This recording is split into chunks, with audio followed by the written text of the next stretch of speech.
Masa tuition lagi, dia kawan lah. Memang kawan sekolah, satu tuition. And then saya tahu rumah dia dekat mana. Jadi saya hantar makanan berbuka sebab reply chat. Buka apa semua. Saya hantar makanan apa semua. Lepas tu dia nak pergi bercuti, saya hantar dekat airport apa semua. Tapi kita orang kawan je. Cuma saya ada hati dan perasaan dekat dia. Lepas tu ada satu masa ni, bulan puasa tu juga, bulan puasa tu saya hantar makanan dekat mak dia. Mak dia kenal saya. Saya hantar makanan dekat kedai bapak dia sendiri. Hantar makanan gini-gini, borak-borak. Lepas tu mak dia cakap, baiknya Harry ni gini, baiknya Harry gini. Harry suka ke dengan anak makcik? Lepas tu saya cakap lah, masa tu saya nak bagi tahu sebenarnya, tapi saya macam takut kan, sebab saya tak bagi tahu perempuan tu dulu. Saya cakap lah, saya suka untuk berkawan dengan anak makcik. Cuma kalau suka ke arah seterusnya tu belum lagi, sebab masih trauma lagi konon. Baru break dengan relationship yang agak panjang. Jadi saya macam berjaga-jaga.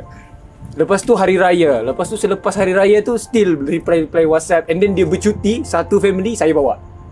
Sebab saya tour guide kan masa tu. Jadi dia satu family bercuti, saya yang guide, bawa pergi pulau, check in kan homestay, ada apa-apa semua. Selepas daripada bercuti tu, rupa-rupanya saya dapat tahu daripada abang dia ni minat kereta. Selalu juga reply WhatsApp untuk event-event MC saya. Macam part time, dia ada event kereta, saya MC gitu. Rapat dengan abang dia, rapat dengan family dia. Lepas tu saya dapat tahu selepas hari raya apa semua tu, selepas saya dah kenal dengan mak dia apa semua, abang dia hantar kad jemputan. Abang dia hantar kad jemputan yang dia dah nak kahwin dah. Rupanya masa saya guide diorang tu, saya happy sebenarnya dapat bergambar dengan dia, dengan family dia. Rupanya itu last diorang spend time sebelum perempuan tu kahwin.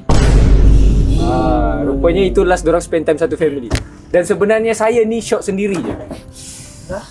Masa tu. Lepas tu saya dah kecewa dah. Sampai lah masuk. Dia mungkin sebabkan kau tak confess kot. Betul. Itu jugalah. Mungkin mak dia tanya. Cuma saya kenal dia lama weh, dari tingkatan 3 lagi. Dari saya start tuition, saya jumpa apa semua. Bila kita tak move, benda tak jalan. Kenapa kau tak bagi tahu? Saya pun tak tahu. Perempuan tu dia kuat agama kot. Lepas tu kuat agama kau takut? Saya pula nakal weh. And perempuan tu kuat agama, baik macam bidadari. Jadi saya macam takut lah ni. And then lagi satu mungkin sebab doa dia kot, buatkan saya tak boleh nak berani. Sedangkan kita ni lelaki, playboy, and then senang nak mengurat perempuan. Tahu teknik macam mana. Tapi bila dengan dia, saya tak boleh. Saya tak berani. Mungkin adalah amalan yang dia buat yang menyebabkan dan tak jumpa orang macam kau. Saya ni tak boleh nak kacau dia. Betul weh. Benda tu betul. Doa tu. Saya dapat tahu pun yang dia kuat berdoa ni dari abang dia.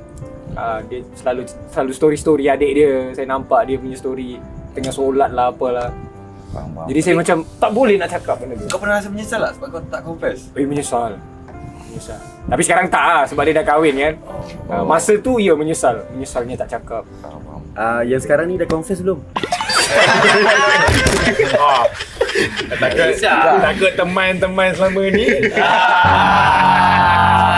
Nampak kan Umar pula? Umar dah 3 tau. Selagi Abel tak benarkan, aku tak confess.